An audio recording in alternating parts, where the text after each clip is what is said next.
In the bustling heart of downtown Chicago, where skyscrapers pierced the clouds and the wind off Lake Michigan carried a perpetual chill, stood a quaint bookstore called Pages and Brews. It was one of those rare places that combined the aroma of freshly ground coffee with the musty scent of old books, attracting a mix of hurried professionals seeking a quick caffeine fix and leisurely readers who lost themselves in aisles of forgotten classics.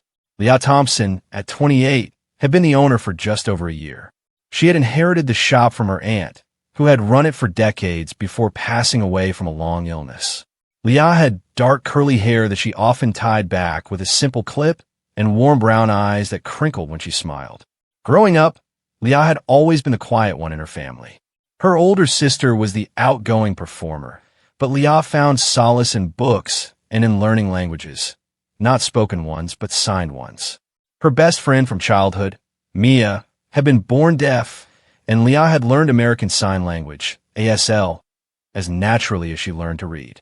It became their secret way of communicating during sleepovers, giggling silently under blankets while sharing stories. Running the bookstore was Leah's dream come true, but it wasn't without challenges. Foot traffic was inconsistent, and online giants threatened small shops like hers. Still, she poured her heart into it, hosting weekly book clubs, poetry readings, and even ASL story hours for kids on weekends. It was during one of these quiet Tuesday afternoons that everything changed. The bell above the door jingled as a man entered, shaking off light rain from his coat.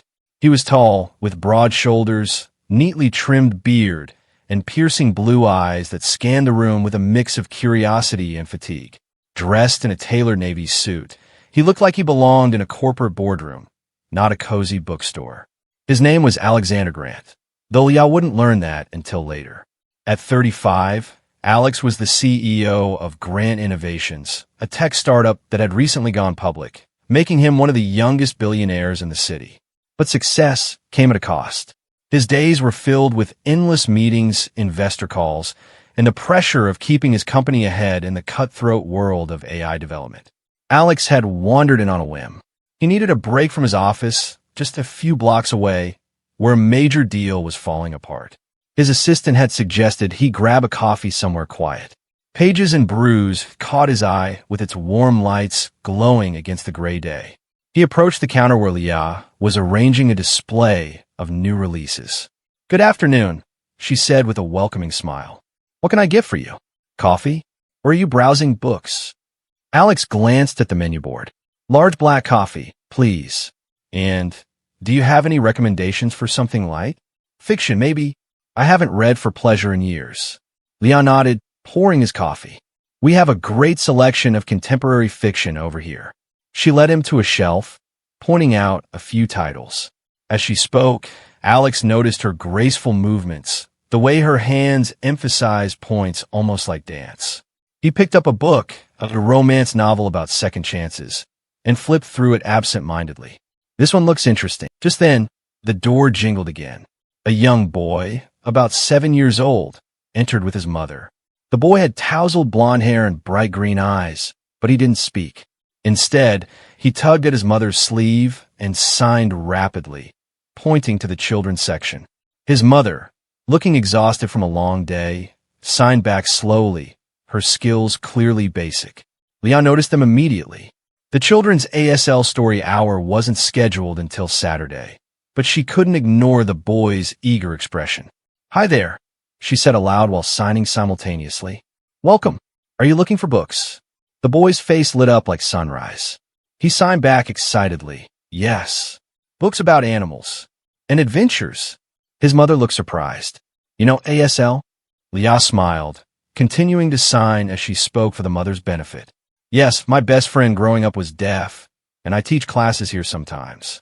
Come, let's find some great books." What followed was magical. Leah knelt to the boy's level. His name was Ethan, and signed fluently about dinosaurs, space explorers, and magical creatures. Ethan responded with wide-eyed enthusiasm, his small hands flying as he described his favorite stories. His mother watched in awe, tears welling up. "This is incredible," she said.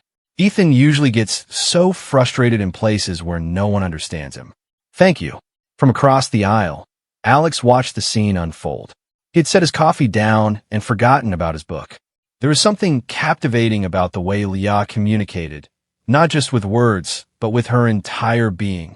Her expressions were vivid, her hands precise yet warm, turning silence into a rich conversation. It stirred something in Alex he hadn't felt since his own childhood. His younger sister, Emily, had been born deaf. She was 30 now, living across the country in California, pursuing her art career. Growing up, Alex had learned basic ASL to communicate with her, but after their parents' divorce and his dive into building his company, he'd let it fade. Emily had accused him once of abandoning the family language for his silent empire of code and algorithms. Watching Leah with Ethan reminded him of those days, helping Emily with homework, signing bedtime stories, the unbreakable bond it created. Leah helped Ethan pick out 3 books, even wrapping them as a gift since it was close to his birthday. Ethan signed a heartfelt thank you with a hug around her legs, and his mother mouthed the same, profoundly grateful. As they left, Alex approached the counter again. That was amazing, he said. How did you learn to sign so well? Leah blushed slightly, ringing up his book and coffee. Practice and love. My childhood friend Mia is deaf, and it just stuck. Plus, I think everyone should have a way to be heard. Alex nodded, his eyes lingering on her. My sister is deaf. I used to sign, but I'm rusty now.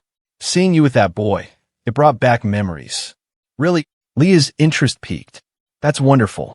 If you ever want to practice, I host sessions here. He smiled for the first time that day, a genuine one that softened his sharp features. I might take you up on that. I'm Alex, by the way. Leah. She handed him his receipt. Come back anytime. Over the next weeks, Alex did come back. At first, it was for coffee and a quiet place to think away from the office chaos. But soon, he found himself lingering, browsing books, and chatting with Leah during lulls. He learned about her struggles keeping the bookstore afloat, her passion for inclusive events, and her dreams of expanding the ASL program. Leah learned about Alex's world, the high-stakes tech scene, the loneliness at the top, and how his sister's distance weighed on him. One evening, during a rare slow night, Alex joined an impromptu ASL practice session Leah was leading for a few parents and kids. His signs were clumsy at first, but earnest. Ethan was there again, and when Alex signed a simple hello, good to see you, the boy's grin was reward enough. As months passed, their connection deepened. Alex helped Leah with business advice, suggesting subtle marketing tweaks that boosted foot traffic without changing the shop's charm.